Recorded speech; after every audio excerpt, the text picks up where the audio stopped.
Did I ever tell you that journalism was dead? Because if I didn't, I'm telling you now. No, I'm just kidding. I tell you that all the time. So look at this story. Intelligence report appeared to endorse view that left-wing protesters were terrorists, experts say. The report produced before the Charlottesville rally mischaracterizes the dynamics of street violence. Experts say. Let's talk about journalism. So one thing I've often explained that really actually shocks people is how journalists can use the truth to manipulate you into believing their narrative, their agenda. Now, forgive me if you've heard this before, but I definitely want to make sure this is a part of the video, so I'm going to say it again. Hydric acid. Are you familiar with it? Many of you probably are. If you inhale a little bit of it, you can die. It's something they use in nuclear facilities. It's used to clean like corrosion off of batteries. Like I think Coke uses it to spray down their engines, like get the corrosion and all the chemicals off. And this hydric acid is actually, there's a big problem in New York where it's actually all throughout our plumbing systems and people are ingesting it. Sounds pretty dangerous. Now, it's a rather tepid version of it because I could definitely go full on explaining the dangers of hydric acid and how it's even found in cancer cells. And when you hear all of these things, you say, wow, oh my God, that sounds terrible. And then you realize hydric acid is water. Everything I said just now was true, but it scared the piss out of at least some of you. And then you're thinking, so the other day I was talking to a friend and I told her all that. I gave her the spiel. It's also the dihydrogen monoxide hoax.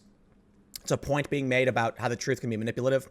And I use hydric acid because most people aren't familiar with that term. But I told this to my friend and then asked her if she could flick a switch right now and outright ban hydric acid. Would she do it? And she was like, of course. And I'm like, you just banned water. And that's the gag. Here's the thing. Intelligence report appeared to endorse view left-wing protesters were terrorists. Appeared to endorse. It literally did. It didn't appear to endorse. Intelligence report and security agencies list Antifa as terrorists. But this guy, Jason Wilson, is shocked. I love how this is on April 1st. Maybe it's all a big joke. Here's the thing. Experts say the report produced before the Charlottesville rally mischaracterizes the dynamics of street violence. Interesting. Now, who is the expert in this story? And this is why I brought up how you're manipulated with the truth. Yes, you could say the person they interviewed is an expert, but the person they interviewed is, where is he at? We're going to name this guy somewhere in here. Mark Bray. Mark Bray is the guy who wrote the Antifa handbook. So let me get this straight. Security agencies and intelligence agencies list Antifa as terrorist groups. So you decide to interview Antifa as the expert. Makes complete sense. Here's what's funny.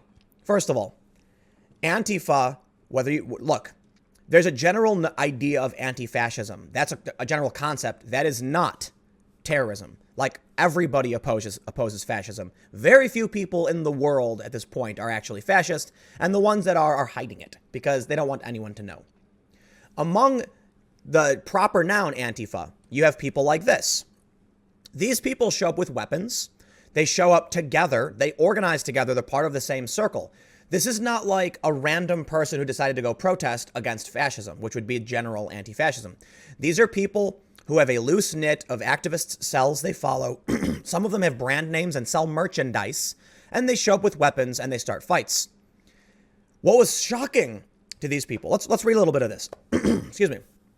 An intelligence report produced for law enforcement agencies in the months before the Unite the Right rally in Charlottesville, in which a neo-Nazi killed one protester by driving a car into a crowd, appeared to endorse the view that leftist demonstrators were terrorists. Excuse me, sorry. And at least equally as responsible for street violence as white nationalists, the Guardian can reveal. Can reveal? Let me show you this. From 2017. Antifa. U.S. security agencies label group domestic terrorists. Department of Homeland Security has repeatedly been warning about growing threat of violence between far left-wing anarchists and right-wing nationalists since early 2016. This story, this guy, Jason Wilson, he is Antifa. He is. He repeatedly writes fake news. He's tried to claim that I was friends with y'all. Literally made it up. So what these people like doing is taking the fact that I've interviewed a wide range of people, but then using those interviews as evidence to try and lie. Now, he was very safe in how he did it. He says, Tim Pool says he's not alt-right, but here's a photo of him with some alt-right people. And they never seem to show the photos of me with migrant children, of which there are many. There's a photo of me teaching some migrant children how to fly drones. They don't show the photos of me with Brazilian gang members. They don't show the photo of me with a Soviet general. They don't show videos of me with Ukrainian revolutionaries or protesters. No, it's always just the one photo of the couple times I've, literally the 2 times I've interviewed people who are alt-right. The report, Antifa, Anti-Antifa, Violence in the Streets, was produced by the Regional Organized Crime Information Center, ROCIC, in May 2017. It was obtained with a FOIA request from the not-for-profit group Property of the People. Antifa is the name given to groups of left-wing protesters who confront white nationalists, often violently. So here's another way they try and frame reality for you. Antifa does confront white nationalists. They do. But that's a bit narrow in the scope of what Antifa is. So if you're talking to a random person and trying to explain to them what's happening, and you say, oh, Antifa are the people who fight back against violent white nationalists, they'll go, oh, that sounds like, okay. When you actually explain what Antifa does as in a more general sense, then people go, oh, that's not okay. Like, Antifa is the group that showed up in Washington, D.C., or I'm sorry, Antifa is the loosely affiliated group of activists who showed up in Washington, D.C., smashing windows, starting fires throughout the day and fighting with police. And they go, oh. Antifa is the group that showed up to a Trump rally, not white nationalist rally, and started throwing M80s and mortar shells at people and bashing people over the head. Oh. Antifa is the group of people that dragged an old woman, they tried to steal her American flag from her, and when she refused to let go, they dragged her across the ground in Boston. Antifa is the group that showed up to a rally in Portland where there are a bunch of Christian conservatives, whatever you want to call them. Some of them absolutely could be aligned with some nasty groups. But Antifa is the group that saw Bernie Sanders supporter, a progressive with an American flag, so they tried stealing it from him and then cracked him over the head with a retractable baton, putting him in the hospital. This is not a group that just generally shows up to attack white nationalists. They're more of a reactionary, regressive group that shouts racial slurs in Portland and Berkeley and other cities that endorse racist ideologies like identitarian leftism, which recently we've seen in stories from the New York Times, Huffington Post, where they reject interracial dating. That's them. That's them. They believe that private companies should be allowed to do whatever they want, even at the public detriment. They believe that the government should enforce regulations on speech, and they oppose interracial dating. What does that sound like to you? Now, look, obviously not every single one of these people believes these things, but when they show up with weapons, and you have a group that, let me put it this way. When you have an individual who writes an op-ed for the New York Times about how they refuse to interracially date, when you have a story in the Huffington Post where it's a woman who says that when people see her with her white fiance, she lets go of his hand because she doesn't want to be in an interracial relationship. When you have a story about a Muslim woman saying she refuses to date people because they're white people because they're oppressors, and you have a story written by Jezebel, literally called something about how Jezebel doesn't like brown people being with white women, I have to wonder what ideology they're actually interested in. Left-wing identitarianism is in mainstream articles. It is in these op-ed pieces. And these are the people who show up to attack people who oppose it.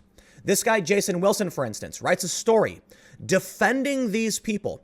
Jason Wilson, mind you, holds a similar ideology. These are overt racist, tending to be wealthy, pro-government censorship, and pro-corporate free, like corporations. It's mind-blowing. They literally check so many boxes off on fascism. But you know what? I don't play that game. I'm not going to call them fascists. But the point is, they're shocked. They're angry. This guy's upset that the document shows that Antifa is listed as a domestic terrorist group.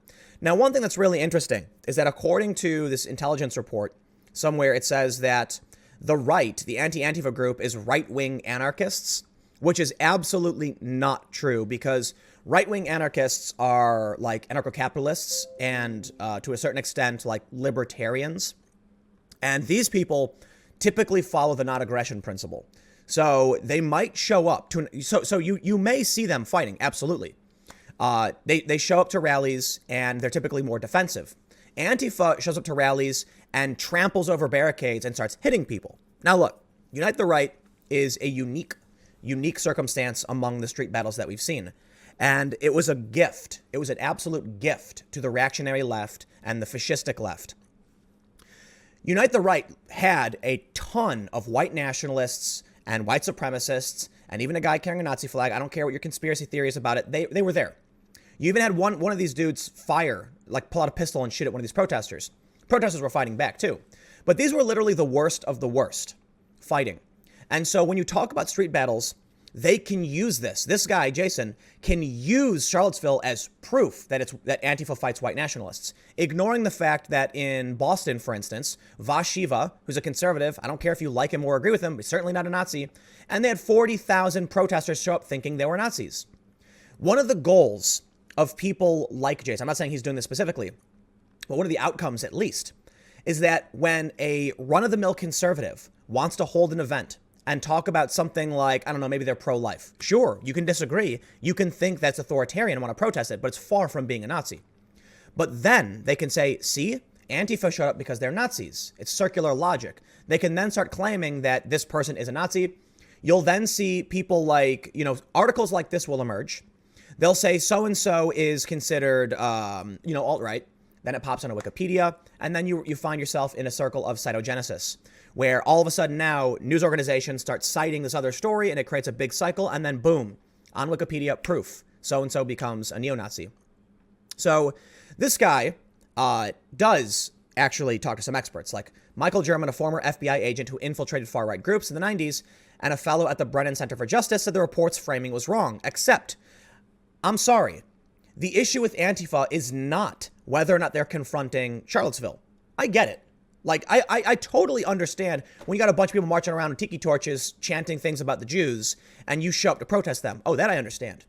But what about when you have like a dude in a suit who's Indian, an Indian immigrant who wants to talk about, he's got people holding up signs saying Black Lives Do Matter. That was Vashiva. You don't have to like him. Some people think he's a weirdo. That's fine. The point is, how are you going to claim that a guy who's not white, who wearing a suit in a gazebo in Boston with people behind him holding up signs saying Black Lives Matter too, or Black Lives Do Matter, I think it said, and then claim that Antifa was protesting Nazis. And then the same day, Antifa, shows up, and it's a loose knit group. It's not like, they organized a rally, but they had this big protest, and a woman carrying an American flag in opposition to the Nazis she was so scared of, they grab it from her and drag her across the ground. Google the video. I'm not kidding. So that's the problem with Antifa. That's why they're considered domestic terrorists, because they show up to run-of-the-mill political events and they beat people and they throw mortar shells at people. It's not a one-sided thing. You can't have a fight without two people or two groups fighting. Now, here's the problem. In the instance of Charlottesville, they're shocked to find out that this agency said Antifa was instigating some of the violence. Listen, the ACLU defended the right of the KKK to march in Skokie, Illinois. It's very famous, and they've frequently done so. In fact, my understanding is the ACLU actually defended the right of Charlottesville, the white nationalists, to march in Charlottesville. They had a permit. I don't like these people. I don't want them to march around. But you get in really dangerous territory when you have a bunch of people with weapons show up and start fighting between these two groups. The police didn't separate them as one of the big problems, and I think the police were at fault for the most part. But listen, when you have a group of Trump supporters and they want to hold a little rally and wave little American flags and talk about Trump, and you call them Nazis, show up and start bashing people over the head like Berkeley, Portland, Boston, and other places, what happens then is you embolden extremists. Extremists then show up, and extremists, especially like this dude, Fields or whatever his name was, they're gonna go. They're nuts. They're nuts. Antifa wants to show up and LARP. Like it's funny how Antifa likes to claim that it's the right. In Portland, for instance, Antifa was calling Patriot Prayer Nazi LARPers, live action role players. That's what LARP means. And it's the weirdest thing because the people in the rally were singing songs and not pretending to be anything than what they really were. They weren't engaging in any fights. They had the police barricaded, surrounded the event. They held their rally, talked about what they wanted, and then left. On the other side, you have these people who think they're fighting the revolution. They think they're looking at the next incarnation of Hitler and Nazi Germany. They're literally live action role playing young progressive people who have probably never done a hard day's work in their life. They live in a city like Portland with a massive welfare program. Like I lived in Seattle. I'm not saying it's the same as Portland, but yes, it is very easy to sit around doing nothing and being an activist all day because of the social programs they have. I think they're good programs, but these people are like, they don't work. Like, I'm not trying to be a dick. I'm not trying to play this game, but listen, I know a lot of these activists and they squat. Okay. They find buildings, they squat in them. They go to food banks. They're not working jobs. They're not building houses. Some of them do, of course. It's not absolute. The point is, these people show up with their, thrift store hoodies thinking that they're fighting Nazis. They're not. But something does happen. Because of these people attacking, so Milo in Berkeley, right? We'll give you a quick timeline. Antifa shows up and causes $100,000 in damage. There's a video of them smacking a guy who's already on the ground unconscious. Like, crazy stuff. They pepper spray some woman in the face, a couple women for no reason. And then what happens? The next event they hold, they start beating some of the attendees, right? So there was a rally that was intended to be like, we're going to stand up for freedom. The next event, I think this was like April of 2017, the based stickman emerges. This is, I forgot his name, Kyle Chapman, maybe? Is that his name? I hope I'm not getting the name wrong. But he's wearing a baseball helmet, goggles, and he's got a shield and a stick. And he starts fighting back. Antifa shows up and escalates. Now they're throwing mortar shells. Actually, I think that might have been in end of March. But now they're showing throwing mortar shells, exploding, they're throwing M80s. They're attacking people, and the violence is getting crazier. Then you have Charlottesville. Because of the buildup of press around, like the Nazis and white supremacists, you end up with actual fringe far right. What people don't know is that this Unite the Right was not the first time white nationalists marched in Charlottesville. They had marched, I think, a couple months before, and there are photos of this. Nothing happened. Why? Because no one showed up to start fighting with them. Listen, these people claim that the white nationalists will show up and just like murder people. No, that's not the case. In this instance, the violence we saw with the guy who ran the car into the crowd of protesters was because it was a massively violent event and people were fighting each other. No, I'm not claiming Antifa was at fault for the murder, but they were a participant in a street battle that ended with the psychopathic individual in the car ramming a car into people. He's responsible for that. That's a bad thing, and my understanding is he's going to prison. Pled guilty. Good riddance. But to be surprised that when you show up looking like this, throwing mortar shells into crowds and bashing people over the head, how dare they call you a terrorist? Yeah, sorry, buddy. From my perspective, as a regular American who is just hanging out with some regular Americans playing some pool who don't know anything about this, these people terrify them. I went to a skate park. I'll end with this. And I was talking to some skateboarders and asked them, if you saw a bunch of people wearing like polo shirts, waving signs that were talking like, KKK and stuff, would that bother you? And they were like, oh yeah, absolutely. I'm like, right on. I recognize that. What if, but, would you be worried about it if there were like police surrounding the event and like keeping everything, like trying to stop violence or something? And they were like, yeah, I don't know. The response I typically got, so I made a video about it. I asked a ton of people and they were like, and the reason I ask skateboarders is because they tend to be lefties. And they were all kind of like, you know what, man, if people want to show up and say stupid things, that's fine, whatever, I don't care. I said, what if a bunch of people showed up wearing all black with masks and started throwing mortar shells and, they had batons? Would that worry you? And they're like, oh yeah, hell yeah, that's scary. That's terrifying. Most people, regular Americans, freak out at either one of these groups. You know what I mean? So anyway, look, I'm not going to go on for this. It's a long video, but I'll end by saying this. We've long known that Antifa is not innocent. Now, I'll you know what? We're going to keep going for a second. These people, like the Fields guy, they're more lethal. They are, in my opinion, much more dangerous because, and I don't mean this to be any kind of positive light, they're more effective and more willing to drive the stake through, like to finish the job. And that's what's truly terrifying. When it comes to people who want to commit violence and they want to be effective at it, you end up with this dude crashing his car into a group of people. You end up with people, I don't want to name any of these people, but going into buildings with guns and just like doing really, really bad things. We've seen this stuff. When it comes to Antifa, they're dangerous. They absolutely are. They put people in the hospital, but they're not that effective. Okay? So they're more of, the problem with Antifa is a couple things. They're violent, yes. They're much, much less likely to actually to use lethal force. It's a good thing. But they attack run-of-the-mill people. They'll beat Trump supporters. They'll claim that everyone's a Nazi. And so you have this problem, which is a low-level grade of kind of terrorism. So there's a difference. And you have to understand that sometimes there's blunt force and there's like stabbing force. When I look at the far right types, the white nationalist types, I see that as like a stabbing force. They're rare, but a single strike is lethal. These people come in and do these massive, terrifying things. So we definitely need law enforcement making sure that people aren't committing these kinds of acts of terror. In my opinion, Antifa is more like low blow haymakers, right? They're blunt force. It's death by 1,000 cuts is probably a better way to put it. When you have, a couple hundred people showing up to random rallies for run-of-the-mill conservatives and they're beating people, that's still terror. Like, a lot of people don't know what happened at all these different places because when you bash someone over the head and put them in the hospital, it's not national news. It's not. But it's disconcerting to many people, especially those paying attention to what's happening in the political sphere. When you have Antifa then go around bashing people, it won't make the news, but it will result in a retaliation from the more extremist groups on the other side. So look, last thing, I'm done. Antifa is bad. Two things can be true at the same time. Antifa is bad because they tend to be authoritarian and extremely violent and they attack innocent people.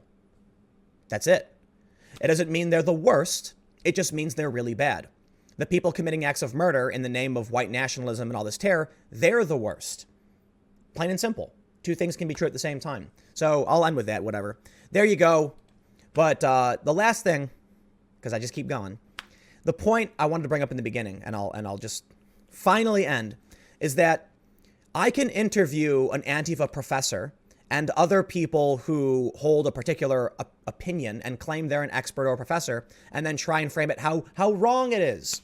I had a guy from BuzzFeed tell me, or formerly from BuzzFeed, that right-wing means fascism. Like, whatever, I'm done. Stick around. I'll have another video coming up at 1 p.m. I will see you then.